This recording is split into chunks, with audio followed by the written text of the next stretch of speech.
Now Pedersen to blast all that hit. Diving save. Hart as he flashes across. Briere sets up Carl. Side of the net. Deflected. Score! Briere moving in. Stop. Cuts to the middle. Still has it. Shot! Score! Here's Hughes giving it across. Oh, it's right out.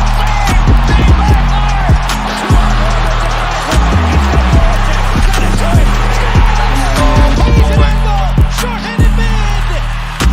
He scores! Up top, cruising is Provorov. He scores! Ivan Provorov! What is going on, everyone? Welcome back to the Flyered Up Podcast. I am your host, Amedeo Grassia, along with my partner, Chris Maher. We are live streaming, as always, on the Painted Lines, TTP Sports and Flyers Fan Mania 93. For people who can't tune into this, tune in late, whatever, it'll always be on Apple, Spotify, wherever you listen to your podcast at. So, got a hefty show today. A lot of things to talk about. Gostisbehere being waived and clearing waivers. Talking about some Sabres games, and we're getting closer and closer towards the trade deadline. So, Chris, how are you feeling today? I don't know, man. It's so weird because, like, that was not what I expected to see on Twitter yesterday as Ghost gets waived. Mm-hmm.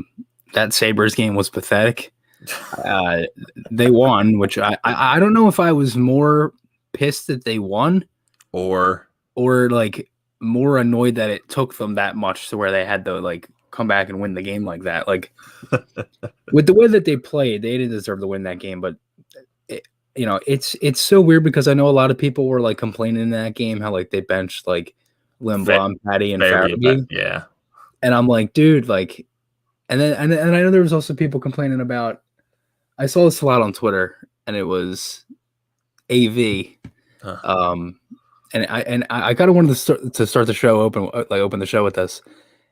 Like, people were like complaining about AV like not going in during the second intermission. Like, is that really like that? Like, it's the worst team in the league. Like, just let them figure it out, and it worked. It worked.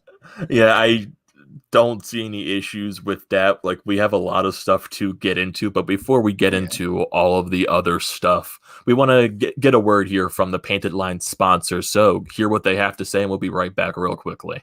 Hey, what's up, guys? March Madness is here. The NBA and NHL are both in full swing. Baseball opening day is coming up, while we here at the Painted Lines are devoted to bringing you top-notch content from all the major sports. We are excited to also now give you the opportunity to cash in on all that content and knowledge. If you follow the link below, you will have the opportunity to sign up with BetRivers, an online sportsbook, and get an instant new user deposit match of up to $250. That's free money that you can use and try to turn into more free money. Let's go. Don't sit there and waste all that money. Turn every basket into an otherwise meaningless Cavs-Timberwolves matchup on a random Wednesday in March. That makes it all the more exciting. For betting tips and advice, be sure to check out written content from our top prognosticator, Money Max, on our website at thepaintedlines.com, or check out the Tough Cover podcast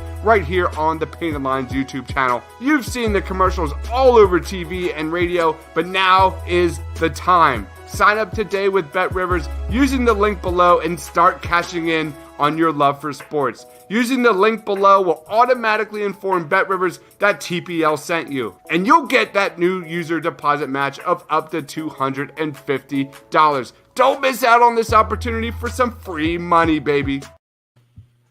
Yeah, so definitely go and check that out, BetRivers, and sponsored with the Painted Line. So, getting back to what we were talking about with Alain Vigneault and what you brought up, Chris, I don't see any problem with that. No, I don't either. I would expect them to be that pissed. You're losing to a team that's now on an 18-game losing streak. They only have 6 wins total on the season, and you had a terrible start to the game and a terrible first and second period. So I would expect Alain Vigneault not to want to talk to his team and let the veterans sort everything out and get their shit together. Yeah.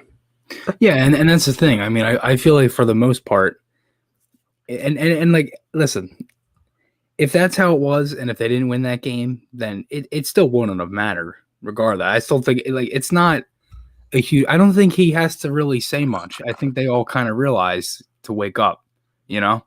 and it worked too, as I said. So again, they won the game. I mean, listen, as much as we sit here and we harp on this team and like how bad they are, like I think you got to give them some credit, which I know I'll probably get boned for, but like I think you got to give them some credit for the reason that they're able to come back in games. I know it's not a good thing to continuously do it all the time, but I mean there's a lot of times where they're able to do it, and I've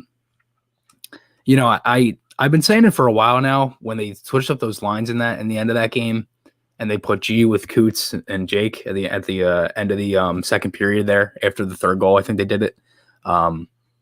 I've been saying this for like 3 weeks now. I feel like this has been a long time coming, and they finally put it together. And that line was, it felt like that line literally played the whole third period. And I understand the benching of some of the guys, because I thought a lot of them didn't necessarily play good in the first 40, and the 3 guys that got scratched were guys that I kind of saw too. I thought Farabee looked terrible, to be honest with you. I didn't necessarily think. I just didn't really think. This isn't just Harvard to those guys. I don't think anybody looked visible, but those were some of them looked a lot worse than others, and I think that's why they kind of did it. So, honestly, I feel like for the most part, listen, they won the game. It wasn't pretty, but I think tonight's the night where you kind of expect them to, take charge now, because again, they need points, obviously, and they've won 2 straight, regardless of how they played. So you kind of have to keep that in mind and try to build some momentum off of it. Even though I don't really know how Saturday's game, you don't really build momentum off of that either. You know what I mean? Like they start that game. Yeah. There's been so many instances this year where you're like, oh, is this going to be the game where they finally built something off of it? Because it's felt like there's been many of those games this month. The 4-3 win against Pittsburgh when they came back from 3-0.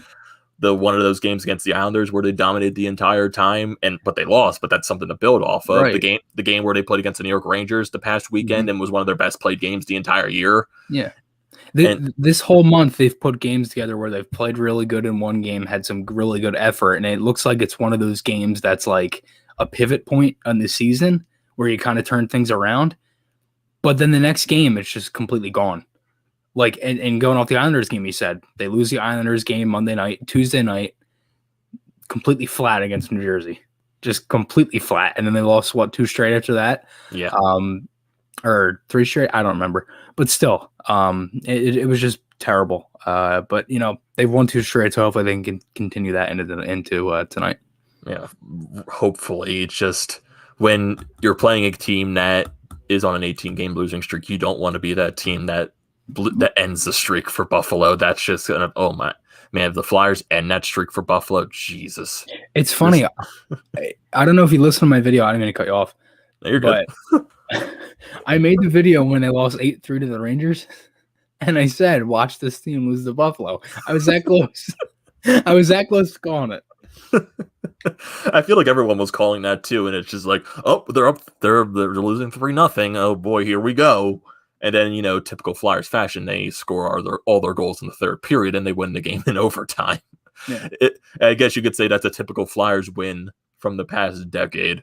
So to get into the other topics today, yes, you have the game tonight at 7:30. It is also on national television, NBC Sports Network. So we are either going to get really embarrassed on national television once again, or I don't know. I listen. I don't know how this game's going to play out. I know you said it to me in the beginning, like, would you be surprised if Lion wasn't net? And I still think they're going to go with Moose, but I wouldn't be mad if Lion wasn't net. Like they won games last year in a pinch where Lion had to come in, back when Hart was hurt around the All-Star break, or coming back from the All-Star break, excuse me. So, if they have to play Lion, they have to play Lion. I don't mind Lion. We've had Lion on the show before. He's a really nice guy. Yeah. And I give him all the props, because it's not easy for what he's gone through. Essentially been an AHL goaltender the whole time, when he easily could probably be an NHL backup on some teams, like we've talked about before. So I wouldn't necessarily be completely opposed to Lion being in that. Yeah, I wouldn't be surprised if AV elect to go with Alex Lyon tonight, but you never know what's going to happen. Moose does have a great record in his career against the Buffalo Sabres more than any other goaltender in the league, so I wouldn't be surprised either way. Yeah. And also, before we get into the ghost stuff, I want to get your thoughts on, I know we texted back and forth on this, what are your full thoughts on Alain Vigneault's decision to just have Carter Hart be a healthy scratch for these past 2 games and just let him focus on practicing? Yeah, I mean, obviously, in my eyes, I think the defense is just that bad, and that's the reason why Hart's been struggling.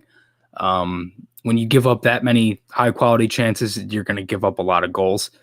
They didn't give up that many last year. They only I think they gave up the league best 23 shots a game. And Hart he's got a lot of highlight reel saves, but a lot of them, if you look at them, they're in times where the Flyers don't play good. Like the one against Colorado, that was one of their worst stretches of the year, those 3 games there. And then the end of the month, they were terrible of December. The playoffs, they didn't necessarily play their best in the playoffs. He had that great glove save on Nelson. And he shut out Montreal 2 times in a row. Yeah. Again, we'll just forget Carter Hart was the reason that, they essentially went to the game 7 of the second round. But again, I think for the most part, I just think the defense is that bad. Yes. I mean, the defense has been equally as bad this month in front of Moose than it has Hart. I don't think any goaltender could stop that. I think Vasilevsky would give up that many goals if the defense was that bad in front of him. You know what I mean? Mm-hmm. Because it's the same goals that go in every game. I've talked about this before. It's the missed guy in front, or the 2 guys going to the puck, or sometimes even 3 guys going to the puck. We saw in that one Islanders game on the tying goal late by Wahlstrom. There's just a handful, and not even a handful. I could count it on. I don't even think I couldn't even have, one set of hands couldn't even count how many times they have defensive breakdowns in one period. You know what I mean? I feel you. Yeah. So I don't know. I mean, listen, if they think Hart has to battle harder, then yes, I'll say this. I think there are times where Hart, you probably could say, oh, you might want that one. But then again, I look at it as a perfect example of this is Buffalo's first goal last game, right? The Yoki Haru goal. Yep. It's Moose probably could want that one. It goes 5-hole, but he's wide open. And Morin and Ghost are on the same side. Nobody picks him up. And all 5 players were on the same. All 5 guys are on the same side of the ice to make matters even worse. So, again, I don't necessarily look at it as a huge goaltending problem because their defense is just that bad. But, again, I think there's been a lot of time. I mean, Moose kept them in that game. Yeah. I'll say that. In the first period, it easily could have been 2-3-0 in the first handful of minutes. And then even in the second period, it could have been 4, 5, 6, maybe even 7-0 with the amount of chances they had. So I don't look at it as a goaltending problem. But again, I like the decision. I think it's fine for Hart. I think one of those things that you see with Hart is that the days he has off, he kind of comes back and he's ready to play again. And we've seen that at times this year, but I think it's just so hard for him. I know I'm going long here, but I think it's just so hard for him to regain confidence if the same things are happening every night. Because it feels like once he gives up that goal, it's he can't get it back. And it's just because the defense is that bad in front of him. Yeah, I can definitely see that 100%. And I like this comment right here from Dibe saying, major respect to Chris for always finding the light at the end of the tunnel. Yeah, Chris has always been the more optimistic group person out of the bunch here at the Fired Up podcast, and he still is a very optimistic person, so you can always respect that. So to get into the Gostisbehere stuff, because we have a lot of comments here about Gostisbehere. So we got one right here from Zebra saying, so what's the reason with the ghost stuff? Odd move now that he's cleared waivers, right? So I think you can even go back to, I think, Chuck Fletcher's press conference a week ago when he was talking about how difficult it was, I guess, for teams to calling in for players. And I feel like one guy, he wasn't calling out any specific player, but I think with this situation, maybe the guy he was referring to was Ghost.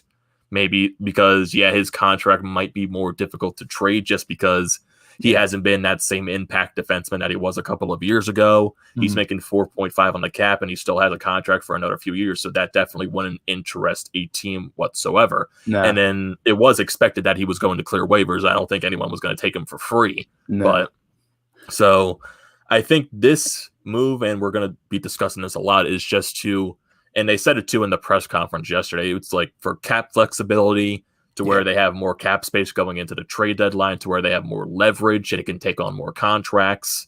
And who knows, maybe these moves can help bring up some of the young guys that are playing with the Phantoms, guys like Wade Allison, Linzinski. Those guys have been lighting it up down there. Yeah, and who knows?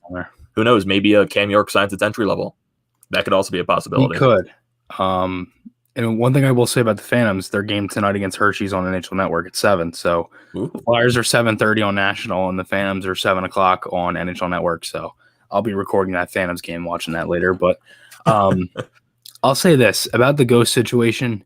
He's gone from last year, he was in and out of the lineup after every game, and still played power play and all that stuff. Essentially played third pairing. Yeah. This year he plays top pairing, still plays power play. He's gone from first unit power play reps in practice and all that stuff, second unit in games, first unit in games, whatever.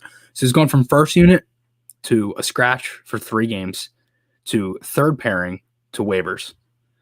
So clearly, they don't see enough in him. Or I've said it before. If they are going to use Gostisbehere, use him in the way that he's going to help you. Don't put him in spots where he isn't going to do anything. And I think him as a third pairing defenseman is fine.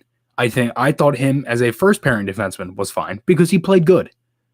I watched his game. I thought he looked very good defensively. He didn't make, he looked like old-fashioned Ghost at times. He did. I'll say that. He made some good reads defensively. He moved the puck up the ice. He didn't have many turnovers. He helped out Provorov. Provi helped out him. Whatever. They looked okay. And then he had that hiccup game against Pittsburgh. I think it was the 5-2 game. Yeah, the 5-2 game. Had the turnover to Kapanen. He just didn't look. He didn't look the best. And then he kind of was back and forth, and then he was a scratch, as I said. And then he came back and played third pairing with Morin, which I think he's actually really good with Morin. Because the thing is with waivers, I think what people don't understand is if you clear waivers, you could still play. Yeah. Some people don't understand that. Yeah. But my thing is that I don't think he's going to play tonight. And the only reason is no, because when you bring up the cap space, the only way that the Flyers get the $1,075,000, which, and again, this might be wrong for me. I don't know if this is the only way, but that's the way I interpreted the tweet, which I will pull up right now so I don't get it mixed up. This is a tweet from Tony Andrakidis. So it's Shayne, and this was yesterday around when Ghost was put on waivers. Shayne Gostisbehere clearing waivers and then being assigned to the taxi squad would free up $1,075,000 cap space if the Flyers were looking to free up space to add something. And the reason they did that is because the Flyers are essentially broke. They have no money. They don't even have $1 million in cap space. As of yesterday, they had $942,707 in cap. So they don't even have $1 million to do anything. So my guess is that he's not going to play tonight. I wonder, and now that we're doing this, they might have done it now. I wonder if they I don't know. I haven't looked at Twitter. There's been nothing from the Flyers, no tweets or anything. So I didn't know if they maybe would have, put him on the taxi squad because we could have saw that announcement. But if he clears waivers, he can still play. But I don't know if he has to go on the taxi squad so they get the cap, or do they already get the cap? I don't know how that works. I think I remember seeing another tweet. I think this is from Brendan Summerman saying that with him clearing waivers, the Flyers automatically save around that $1 million in cap space. And if he goes to the taxi squad, they save around $2 to $2.5 million in cap space.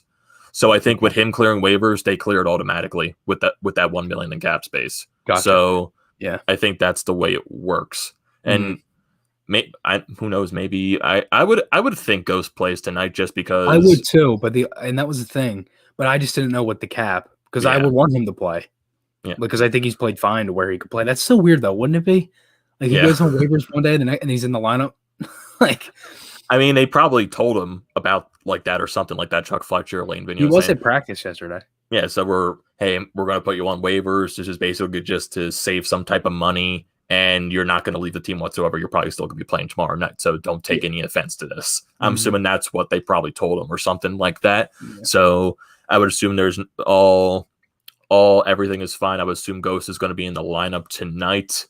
And I guess in terms of trading, who knows what could happen with the trade deadline. And maybe could Gostisbehere be that guy they trade eventually? Could they trade for something else? Because by the time the trade deadline does come up, the Flyers, with their banking so much cap space throughout the entire season with sending guys consistently up and down from the taxi squad, they're going to have a good amount of cap space when the trade deadline comes. And especially waiving Ghost does help add some more cap to the cap space. Yeah. So I wonder, because they can take on another roster spot, they can call up guys from the AHL, and who knows, maybe it could be a big trade, maybe it could be a small trade. Who knows what could happen? Like, what do you think about that, Chris? Like, what do you think their move is going to be at the deadline, or even before it? I have a feeling it's going to be like a hockey trade. That's like, I don't know if it's going to be. Listen, I still think that big move happens in the summer if they go for that big defenseman, like one of the two defensemen on Nashville that has a last name that starts with E. So I don't know if it's going to be like a hockey trade or if it's going to be like one of those like business deals, which are kind of the same thing, I guess. Yeah. My thing is this though. I think it's probably going to be like something like picks and like a prospect. Probably like maybe like a lower quality prospect for like a roster player.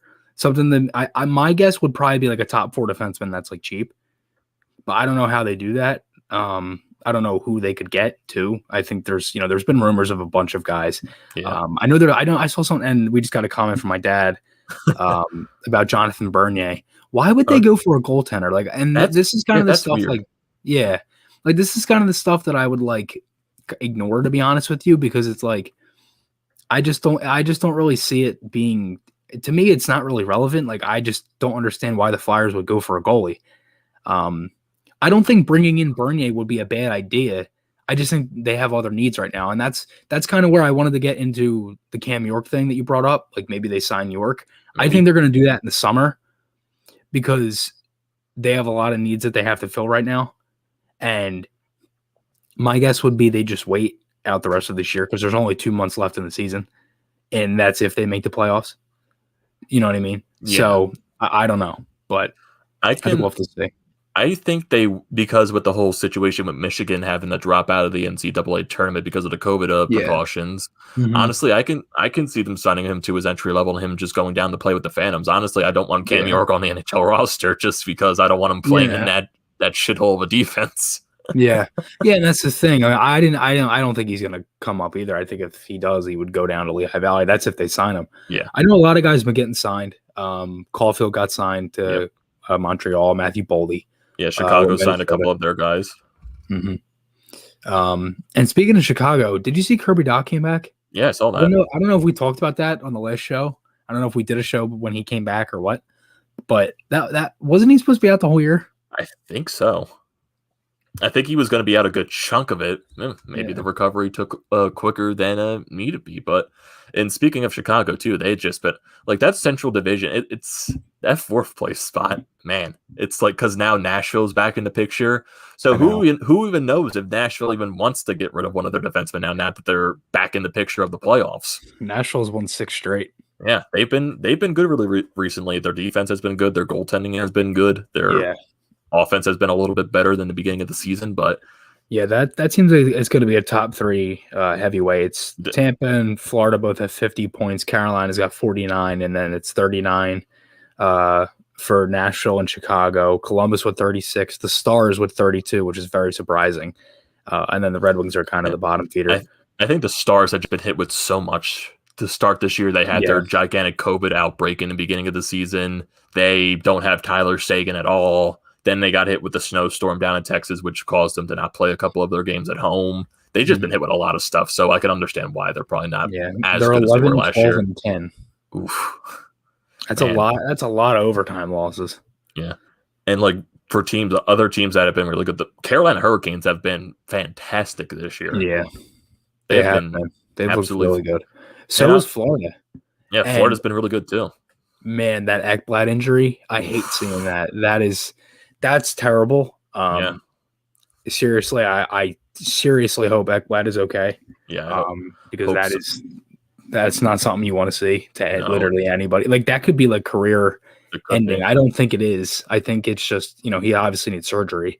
Yeah. And he's out for the year. That's obvious. But I think the earliest he could come back, and that's even if Florida goes that deep into the playoffs, I think he could probably be back by the second round from what it sounded like. But I wouldn't say they risk what's it that, at July? all. I think so. Maybe I think the timeline was at least 12 weeks or something like that. So that's like around 3-4 months. Yeah, like late June, early July, something like that. Yeah, because the finals they're not going to be until July or something like that, since the season ends at the beginning of May. The last possible date for the Cup is July. Is it 16th or something? In the middle of the month, something like that. I think it's somewhere around there. And I know there was also rumors yesterday talking about how Florida, they might, with the Ekblad situation, they might have picked Ghost up on waivers, but then that rumor got debunked, I think, this morning by guys like Bill Meltzer and Eklund and stuff like that. So I guess maybe Florida was interested, then they were just like, maybe we don't want to do this. So it's going to be weird. And other teams that have been really, with the Eastern Division, separated from third to fourth place is by 10, 12 points or something like that between fourth and third. So I know for the East, yeah, because the Flyers and Boston, they're the teams right now battling out for the fourth place spot, and then teams like Pittsburgh, the Islanders, and the Capitals, they're just miles above the fourth place team. Yeah, it's the thing is that Boston is 3 points ahead of the Flyers with 2 games in hand, and they're 4 games back of Pittsburgh, and they're 7 points behind them. The Flyers have played, as I said, 34 games. They got 38 points, and the Rangers are 2 points back of them.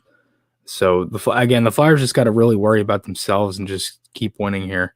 Yep. It's all they really can do. And it's so weird. I look at the goal differentials and everything, and it just boggles my mind. The Flyers have a negative 17 goal differential, but that's what happens when you give up, when you lose 9-0, lose 8, 6, 3 times. That's kind of what happens when you give up, astronomical amount of goals in one game. Yep.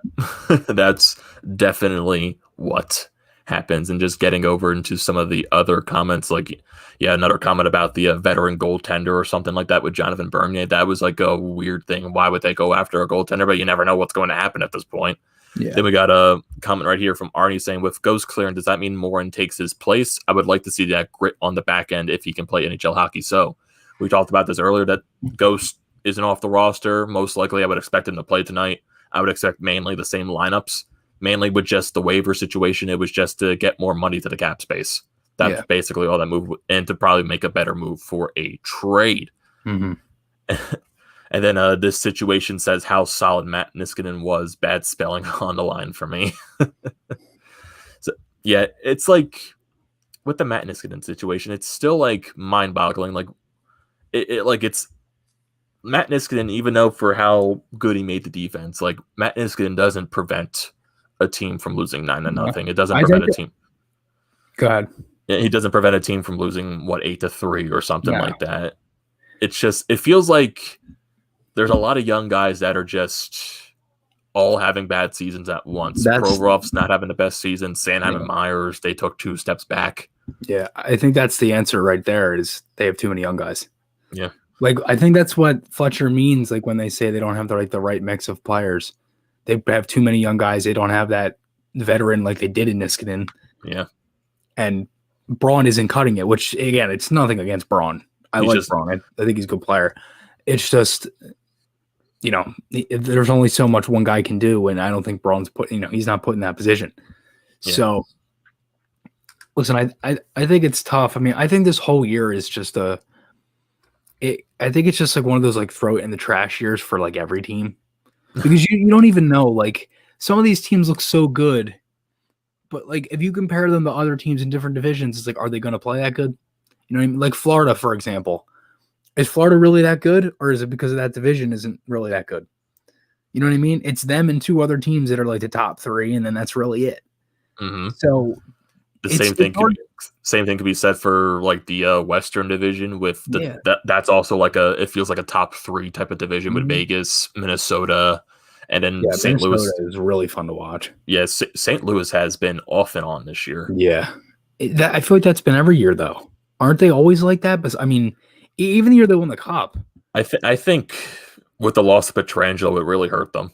Yeah. Even I know they got Krug, but like I don't think he was going to replace what Pietrangelo brought them. Yeah. And like a team like Calgary, just like they fire their head coach, they bring in the new head coach, and they're still off and on. Like he even called out Johnny Gaudreau like before his 500 games, saying, "Oh, he didn't play that good" or something like that. So like Calgary is also a team that I feel like they're in some sort of the same situation the Flyers are in, like not identically, but they're a team like similar situations. They're a team that has a lot of good talent, but they can never live up to their expectations consistently every year. So I can see a team like Calgary. I've always looked at Calgary as a team that's like a one-line team. Yeah, I could see them possibly shaking it up because I know Sam Bennett, he's on the trading block most likely. He's been rumored for years though. Yeah, who knows? Maybe Calgary takes a risk and they trade one of their top guys and like a Monahan or a Gaudreau in the offseason. You never know what's going to happen. Maybe they just shake up the core. They could. I mean, I don't know, man. It's crazy because I think there's other like Edmonton, for example, right? Everybody looks at them as like a cup favorite every year because they have McDavid and Draisaitl. But I think everybody knows in hockey you can't win a Stanley Cup with two guys. You need all four lines, your three D pairs, and your one goaltender or your two goaltenders, like some teams have done, where you've seen teams use two goalies in the playoffs, and the Caps did that in 18 with Grubauer there. Yeah. But like, speaking of the Caps too, they've been really good this year too. Yeah, I think it's kind of that Peter Laviolette effect in his first year as a coach. Definitely. Yeah, I mean they've looked good. The Caps look different than what they usually would. Like last year, I didn't look at the Caps as that much of a threat. I'd be like, yeah, you know what I mean. Mm-hmm. But then I look at them this year, I'm like, oh god, because they were good, and I'm really excited for this next game. The Flyers play Boston because it's hopefully. I don't want to jinx it, but hopefully the Flyers have a full lineup before then. Oh, God. Going into that game where they don't lose anybody, because where you can have your top six players not be missing, have half your AHL lineup out there like he did in the Tahoe game, and have like essentially 1/3 of a line with Coots, JVR, and Farabee, and that was pretty much it. So. I'm hoping that the next time the Flyers play Boston, it's a full lineup and they're healthy and everything, because I'm curious to see how that matchup plays out. Yeah. They're playing them 3 times next week, so they play Monday, Tuesday, then Saturday. Yeah. So it's that's the final 3 games of the season series against Boston too. That's like what the Flyers are 0-3-2 against Boston this year, and it would be nice to get some wins against Boston for once. So I wouldn't be surprised if the Flyers won the last 3 games. I would hope so. With the way they play, who knows? Yeah, because with Boston now having the games in hand because of their COVID situation, those games are a little more important now because you and Boston are now battling for 4th place. And say they do win all 3 of those games, that's 3 games off of their games in hand, and that's 6 points for the Flyers. So because the schedule for the rest of the week, you got Buffalo tonight, and you actually have 2 days off for once, Thursday and Friday. Then you play Saturday against the Islanders, and then you got the tough schedule next week with both Boston on Monday and Tuesday. And I know they play Boston. Who do they play Thursday? It's completely slipping my mind. I know. Is it the Islanders again? I'm not sure if it's another Islanders game, another Sabres game. It could be. I don't think it's. Man, that one game is slipping my mind. Because I'm so focused on Boston next week. It is the Islanders again. It is the Islanders next week. Okay. So just it's gonna be a tough schedule, and you gotta focus on tonight. You really you can't come out like last game. You just can't. No, you gotta win tonight. You got Buffalo tonight, as you said, the Islanders. Boston Monday, Boston Tuesday, so that's a back-to-back. Thursday's the Islanders, and then Saturday is Boston again. Like you said, that's an afternoon game at 2, and then you play Sunday at 2:00. You play Buffalo at home. They're both home games. Do the Sixers, are they home that night? Saturday, Sunday? They got late games at home, like 8:00. Are they national? They might. Yeah, because 2:00 is a weird start for a Flyers game at home. On a Saturday. I'm assuming the Sixers. Yeah. Who knows? There could be a Sixers one. I have to actually look at their schedule too, because now I am really curious about that. Because I know the Sixers, they lost their game last night to Denver. They just didn't show up whatsoever. So let me get to the Sixers. Let me see their schedule. They're on the road. They're on the road. Yeah, they play Saturday night at 9:00 on the road. Okay. So I think that actually might be one of those rescheduled ones that the NHL did. Yeah, I think one of these Boston games was the rescheduled one. Yeah, I think it was specifically the Monday one that was rescheduled because of the COVID outbreak. Mm-hmm. So it's going to be. I can't wait for 4 straight games against New Jersey. It's gonna be great. God. Points. That's all that matters right now for the Flyers. I mean, obviously you're not happy with the way you play, but yeah. Again, like I know Coots said it the other night, like you got to be happy they won 2 points. They got 2 points, but that was terrible the way they played that. They just like I don't know how you play like that against. Like I know the Devils have been hot recently, especially when they play the Boston Bruins. But if I know it's the what the Devils this year, what are they like? I think they were like 4-0-1 at first, but now they're 4-0-2 against Boston or something like that. Like for some reason, New Jersey is Boston's kryptonite this year. Yeah, they have I think they have 2 shutouts against them, 1-0 in both games, and I think both of them were on national television. Oof. And they were both in Boston. Oh. Yeah, I guess Boston Devils this year are just that one team they can't beat for some reason. Yeah. Mm-hmm. It's the same thing. Even though for the Flyers, they seem they can't beat any team this year. I know, especially recently. Yeah, I remember Jersey played them like the first 2 games of the year, and they split. They went 1-0-1 against them both. They both went 1-0-1. Because they won. They lost their first game in a shootout, and then they won. I think it was an afternoon game. They won in overtime. Yeah.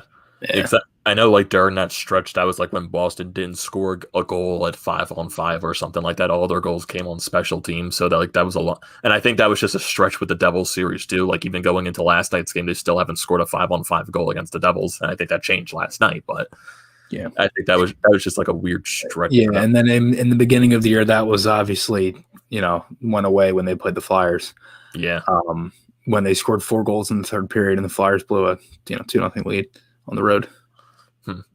So I guess now I guess going more into the trade deadline thoughts, like I guess who was a guy that you think or would want the Flyers to try and go after, whether it's a small or big, whatever, like what do you think the Flyers should go after?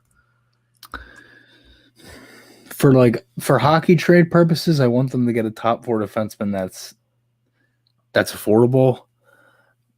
I'd like Savard. I just think his cap might be too high for them.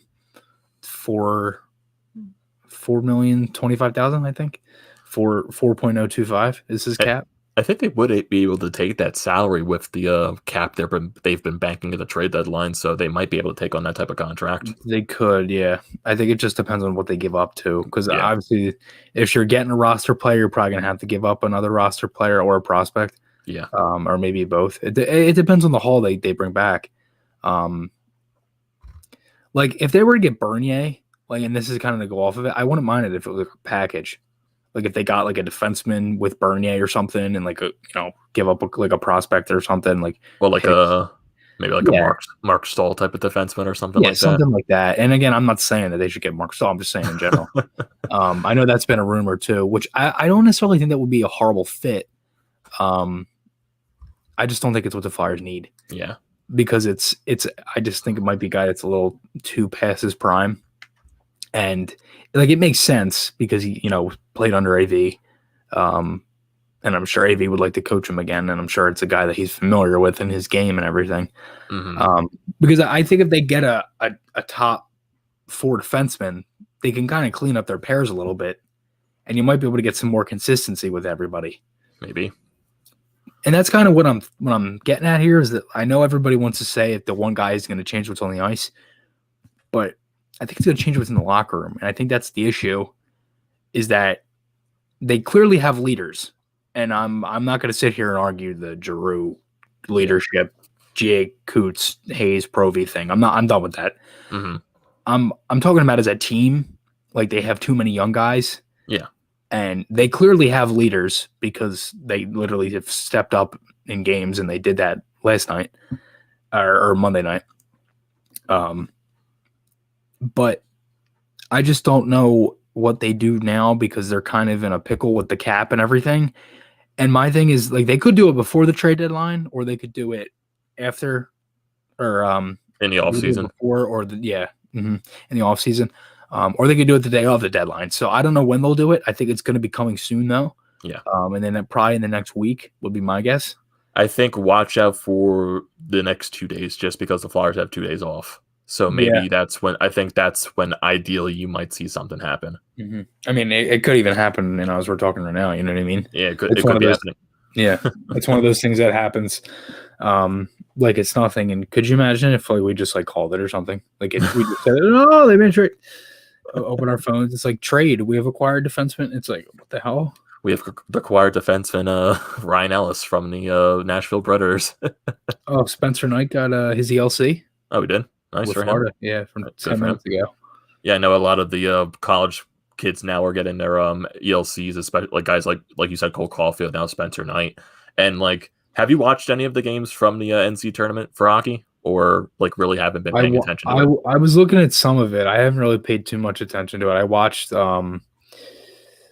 some of the 5 overtime game, which was insane. Yeah, that was really insane. Yeah, but I haven't really paid too much attention to it. Yeah, I know. They're shaping up for the Frozen Four. It's going to be in Pittsburgh, and it's going to be I know Minnesota Duluth. There's one of the Flyers on there. I forget Noah which. Cates. Yeah, Noah Cates is on Minnesota Duluth. So, and Minnesota Duluth, they're back-to-back champions so far. So they're 2-time defending champions for the Frozen Four. So who knows? Maybe they can go for a 3rd straight in a row. I know St. Cloud State. I think this is their first time in program history, or I think it's one of the other Minnesota states that is their first time. It's one of the either or, but St. Cloud State hasn't been to the Frozen Four in a while, and one of the Minnesota teams that made it their first time in program history. So it's going to be I would say an exciting Frozen Four. The Frozen Four is always really exciting, and it's going to be in Pittsburgh, so they're going to have fans in the arena. So cool. That'll be something interesting we get to see. I know for some other Flyers prospects, I know Jay O'Brien was on Boston University, and they got eliminated. And I know there was another, I think Gavin Hain was on North Dakota, and they got eliminated in the 5 overtime game. Yeah, to Minnesota. Mm-hmm. Yeah. So it's some interesting times for Flyers prospects, but also, I guess to stick on the prospect talk, how about that Linzinski between the legs goal? How about that? I know, right? It's it's insane with that. The fact that he does that in a game. Mm-hmm. It's shorthanded. Insane. Yeah, shorthanded too.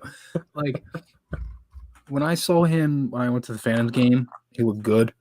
I haven't really, excuse me, it's a mid yawn.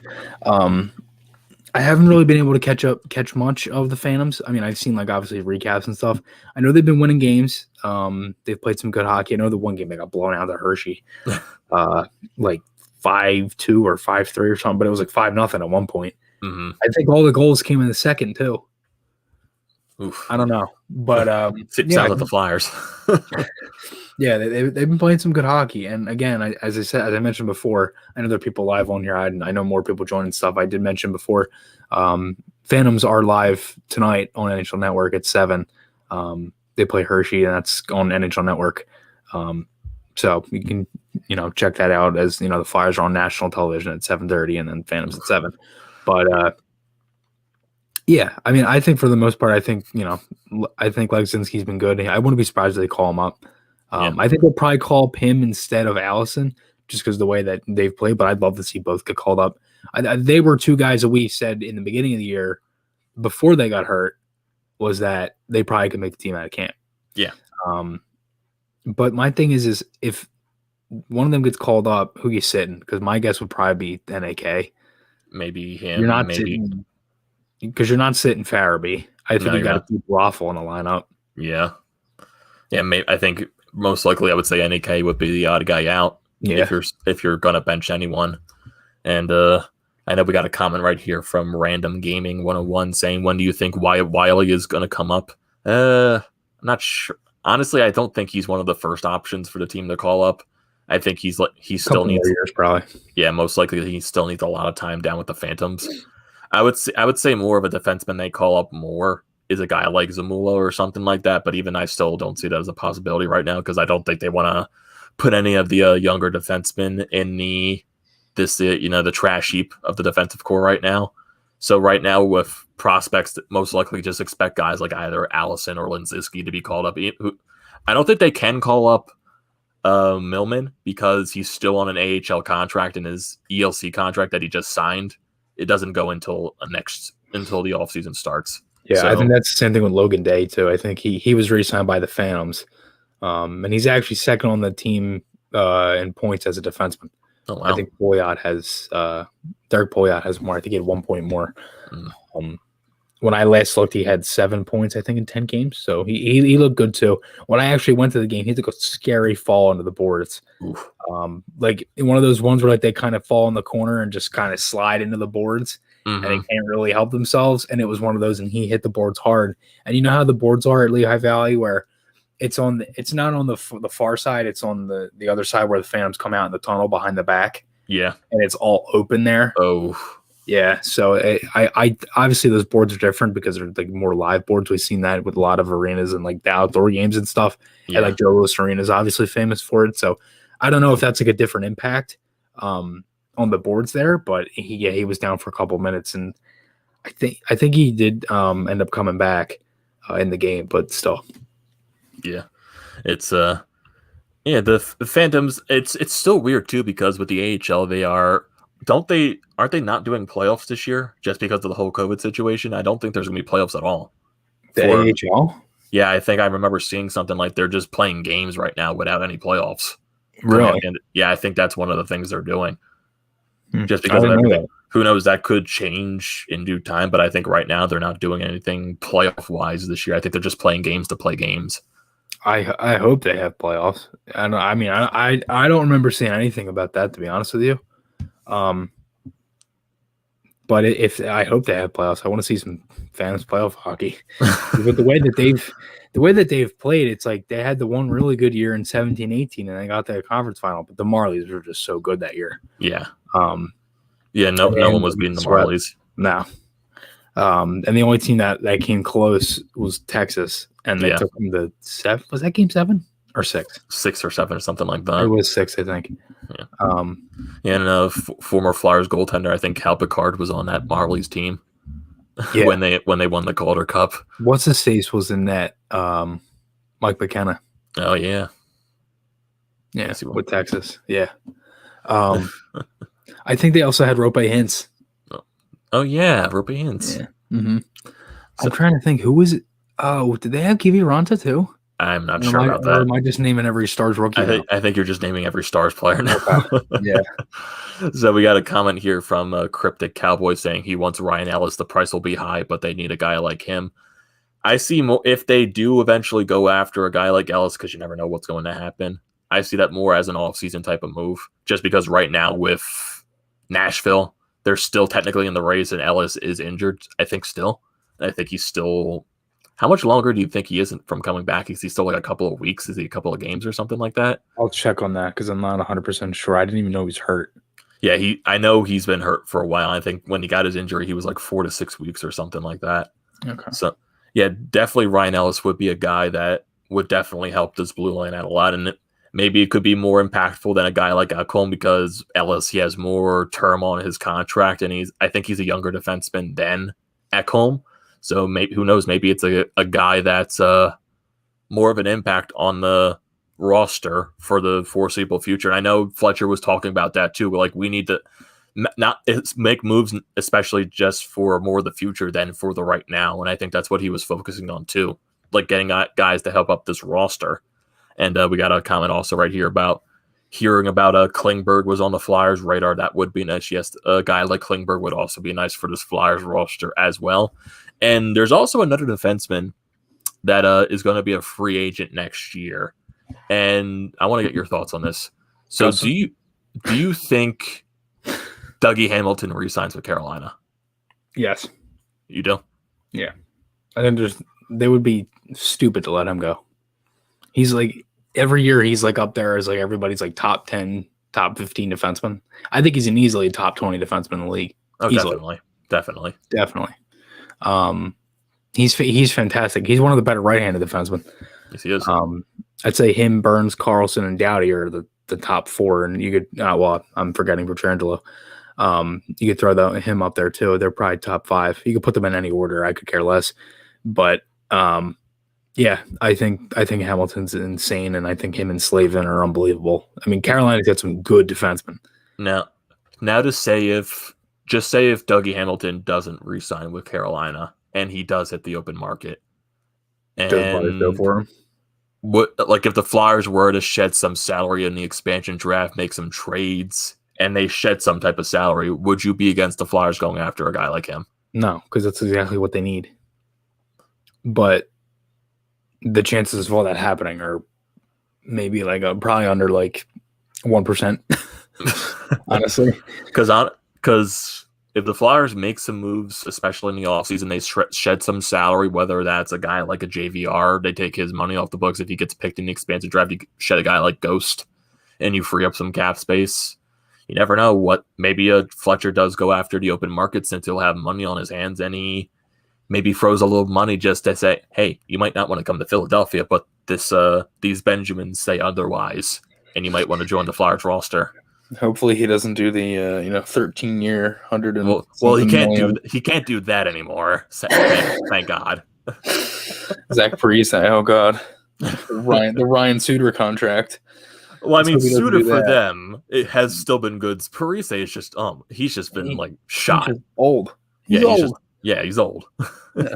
And I think they still have if they could 4 or 5 years. Restructure contracts like in football, I think he would get league minimum. No, I'm kidding. But don't they have still 4 or 5 years left on their contracts too? I think they still have a good amount. 2012 and it was 13 years. Yeah, so 4 or 5 years. Yeah, they're still a good amount of term at that age, and they're still making a lot of money. And they're both 30. They're both over 35. Yeah, they're in their mid-30s. Yeah, that's good.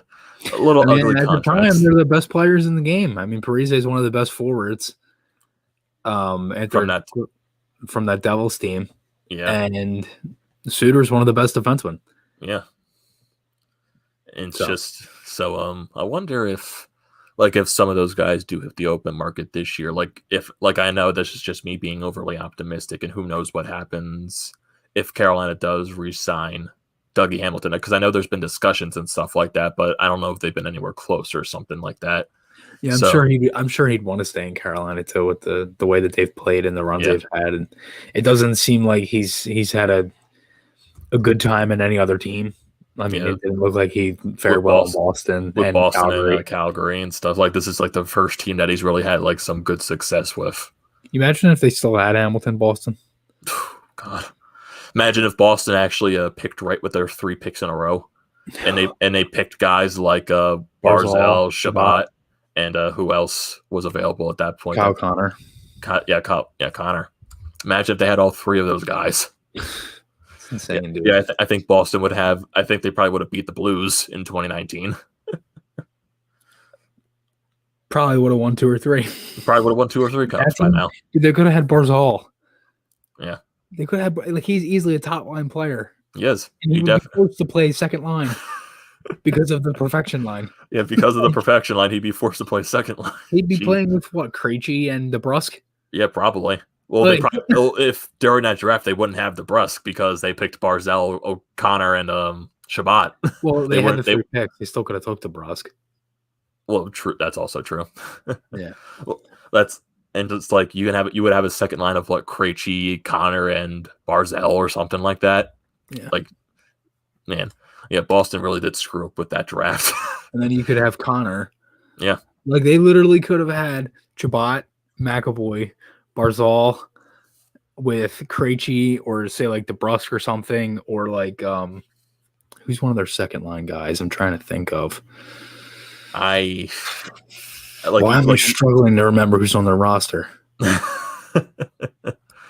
I don't know. Yeah, we also got another comment right here too. The Bruins also could have had Konechny. Imagine if Boston. TK fell a lot. Yeah, he fell a lot. And the Flyers grabbed him because if they didn't trade up, I think Toronto would have got him. Yeah, probably. You imagine having Marner and Konechny on the same team? Oh, jeez. And Matthews and Hyman and Tavares and every other player the Leafs have. Yeah. Man, that would just imagine if the Flyers actually won the draft lottery one of those years when it was one of the really good players. Imagine a Connor McDavid on the Flyers or something like that. Imagine an Austin, even though the Flyers weren't in the draft lottery at this, imagine an Austin Matthews in a Flyers uniform. Jeez. I know. It is insane. It's how everybody is with Patrick.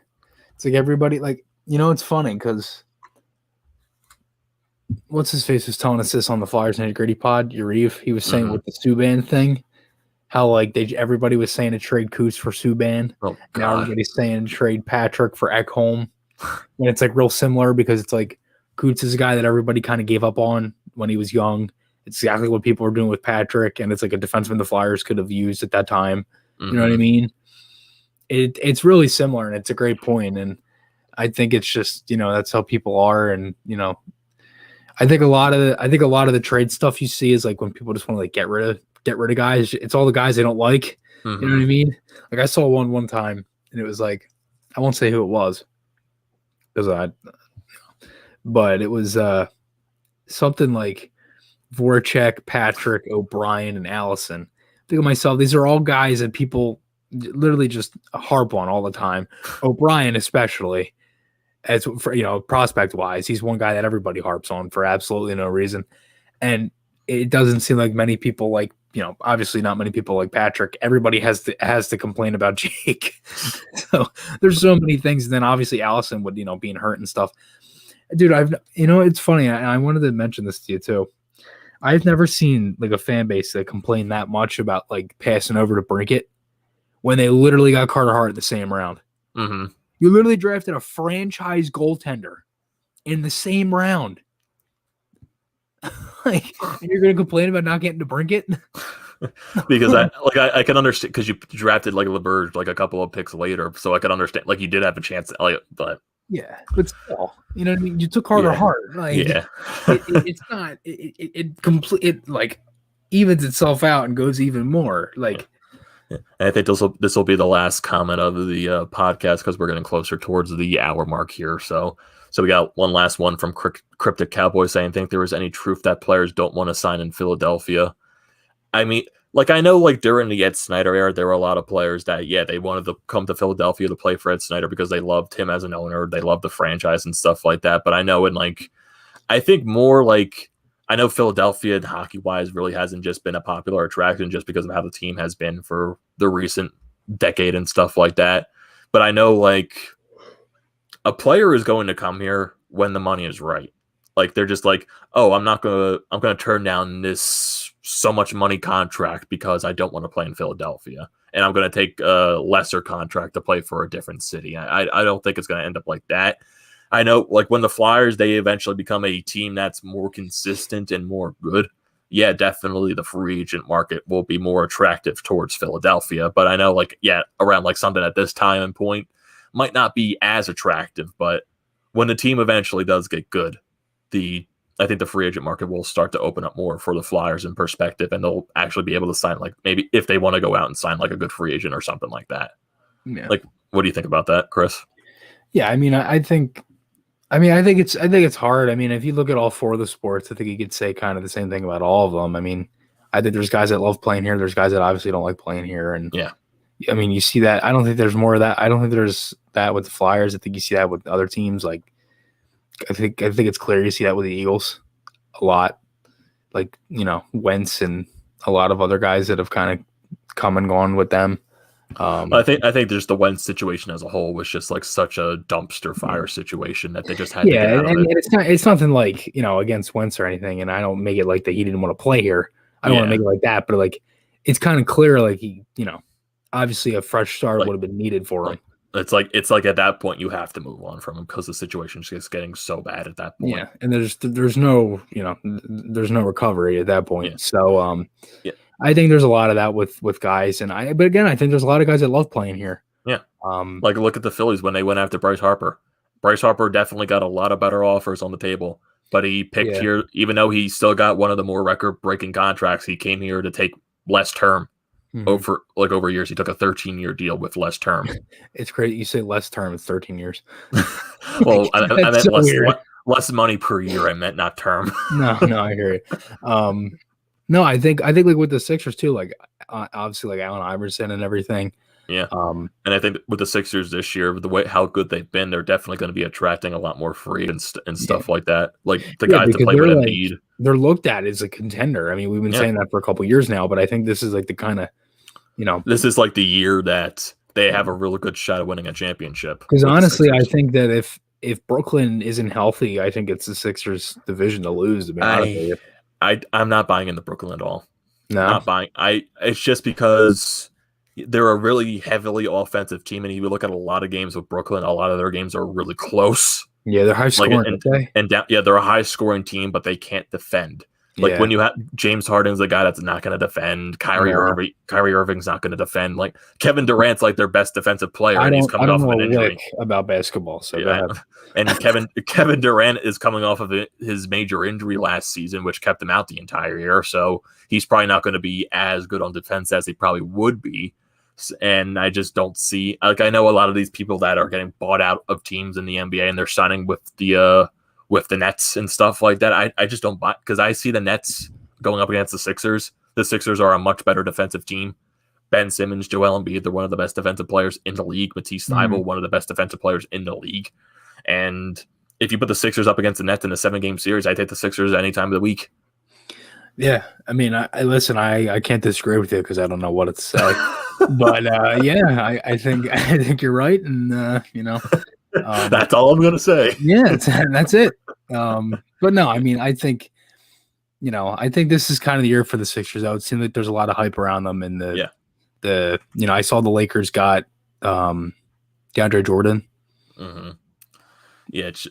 Yeah, I know with the Lakers right now, they're dealing with their injuries to Anthony Davis and LeBron James, so they've kind of been faltering a little bit. But once they get those players back in the playoffs, they're going to be one of the teams to beat.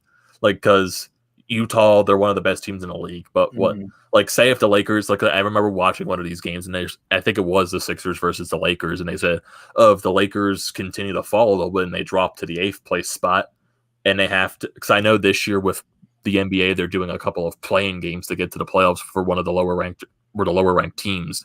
Like, say if the Lakers get into one of those playing games and then they get LeBron James and Anthony Davis back, and then they have to play the Utah Jazz in a 7-game series in the first round, you're taking the Lakers any day of the week.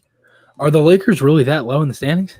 Yeah, because they don't have Anthony Davis and LeBron James right now. Both of them are injured. That's why they've been losing so much. Yeah. Sheesh. Yes, I gotta look at some standings here. Yep. Yeah, they're. I saw the Rockets like a 20-game losing streak. Yeah, the Rockets have been bad. They have been bad. Yeah, and just like if going on terms of the Phillies too. I know we're going a little long here, but we'll end it right after this. And completely off topic. And completely off topic as well. This is like completely 3 other different sports right now. What have you been watching the PGA Tour lately? Hey, opening day is tomorrow. I would love to talk some Phillies baseball. I am so excited for tomorrow. Yeah. I just want to see some Harper piss missiles just top right gone. I just can't wait. I want to look at the weather for tomorrow too, because I think it is supposed to rain tomorrow, and it's supposed to be like in the 40s. So that's perfect opening day weather. Like, give me opening day every day of the week. High of 50. High of 50, 55% chance of rain, and it's going to rain in the morning, then it's going to turn cloudy in the afternoon. 46 and windy at 1 o'clock. Oh, that's great baseball weather. Perfect opening day weather. Nothing better. Yeah. So I think that's going to do it for the Fired Up podcast. We're over the hour mark as we speak. So Ghost cleared waivers. Probably going to set up for a trade, maybe, who knows, in the next couple of days or so. The Flyers have 2 days off after tonight's game against Buffalo. 7:30 national television. Hopefully we're not the team that ends the Buffalo Sabres losing streak. Let's try to extend their losing streak to 19 games because that'll be absolutely hilarious. Hopefully I didn't just jinx it, so I'm going to knock on wood just so I don't get blamed for it. And just a lot of stuff going in for the Flyers. And, hey, everyone enjoy opening day tomorrow. It's going to be really fun. And enjoy tonight's Flyers game, or if you want to catch the Phantoms games that's on NHL Network, definitely go and do that. So that's going to do it for us here at the Fired Up Podcast. Don't forget to subscribe to our different YouTube channels. Also subscribe here to the Painted Lines everywhere else. And just follow Chris on Twitter at _Chris Maher. Follow me on Twitter at Amedeo Grassia 98. Flyers Fan Mania 93 for YouTube for Chris, and TTP Sports for me on YouTube. So it's going to do it for this episode here at the Flyer Up Podcast. And also don't forget to check out our merchandise website. That link will be in the description below. Don't forget to check out that BetRivers sponsor with the Painted Lines. And for this episode, we'll see you next time, everybody. And enjoy opening day tomorrow. It's going to be fun.